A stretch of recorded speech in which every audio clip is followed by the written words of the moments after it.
Teaching global competency is much easier than it used to be in the past, and it's also much more important and significant to teach that. I think global competency is the core of teaching.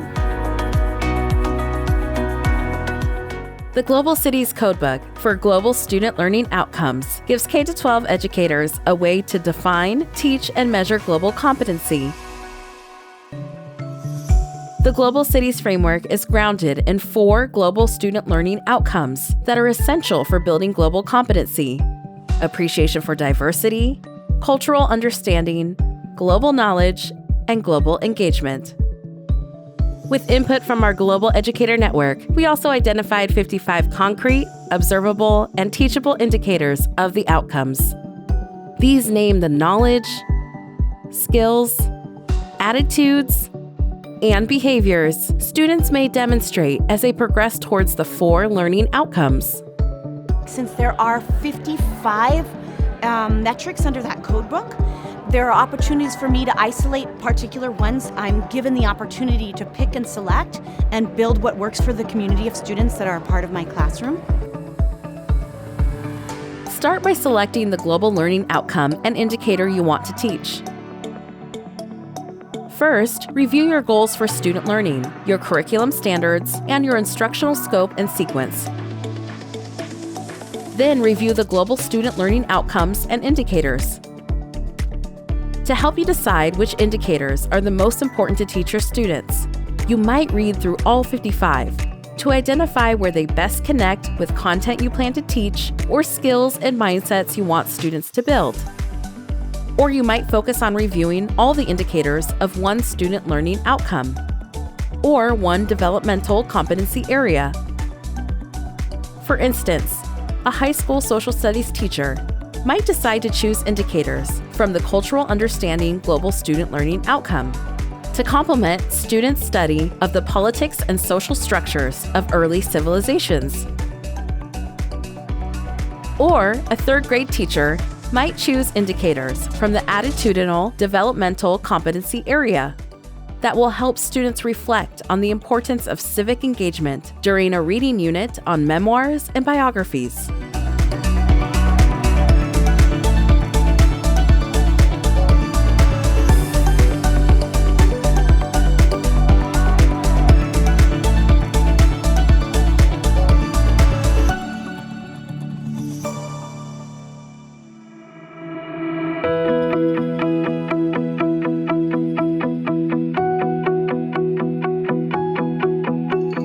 The codebook breaks indicators down into observable, teachable actions. Find the codebook page for an indicator you want to teach. In this video, we use 18-CU as an example. Review the coding instructions and decide which actions are the best fit for your students and content. The actions within the coding instructions are not intended to be sequential or exhaustive, and you do not need to teach all actions for any one indicator. The next step is to look at your instructional calendar to decide when is the best time or times to teach them. Look at your local curriculum, and you can find areas where the codebook will align well, where it won't, and you can pick a few areas that you want to focus on. And it could be as small as asking conclusive questions at the end of lessons, modifying your current lessons, and eventually you could begin to develop new lessons using the codebook. Once you've decided what aspect of your indicator to teach and when in your curriculum to teach it, write instructional objectives that pair the indicator and class content.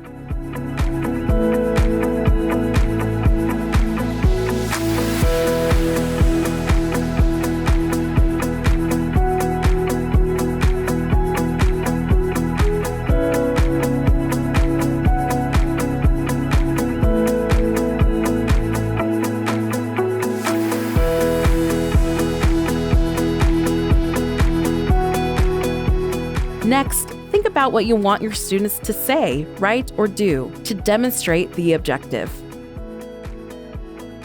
The codebook includes examples of authentic student work that illustrate each indicator at different levels of complexity. Read the examples for your indicator.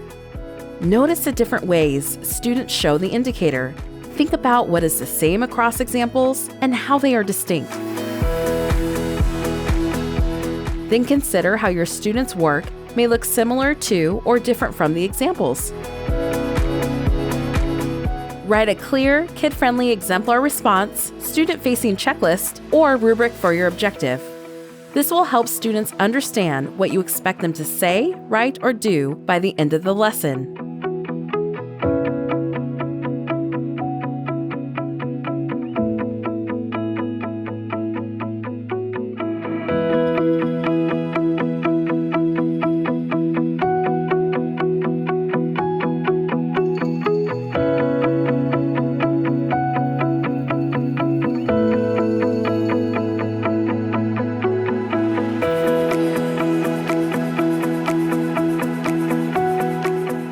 Collect student work to look for evidence of the objective.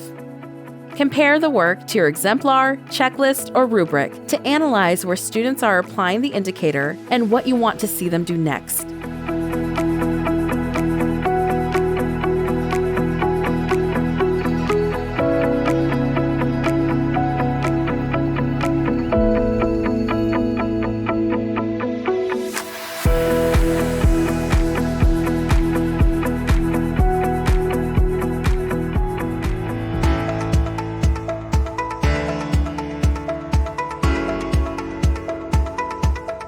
The students were able to reflect on their work by using the codebook, because they could look at their own response and then look at examples from the codebook, and they could see where they matched. They were then able to say, oh, this response, it's more of a one tick, but if I included another example, or if I quoted my source or explained a why and asked a question to the readers of my post, it would be more of a 2 or a 3-star level response.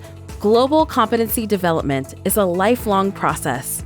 Students benefit from practicing different indicators in different contexts throughout their K-12 education.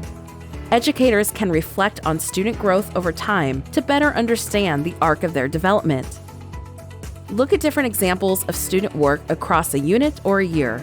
Note which indicators were the most and least prevalent in the student's work. Note the points in the year when certain indicators showed up the most in student work and why it may have happened.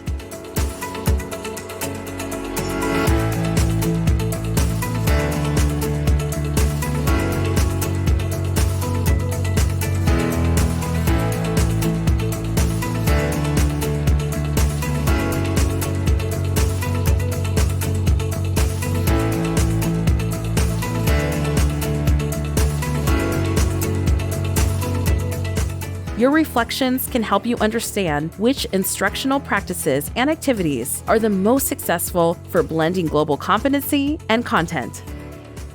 With this information, you can incorporate successful practices into future lessons, share what worked with other educators, and collaborate to support students' continued progress, and revisit your priorities to teach the same indicators in new ways or teach new indicators that will deepen students' thinking.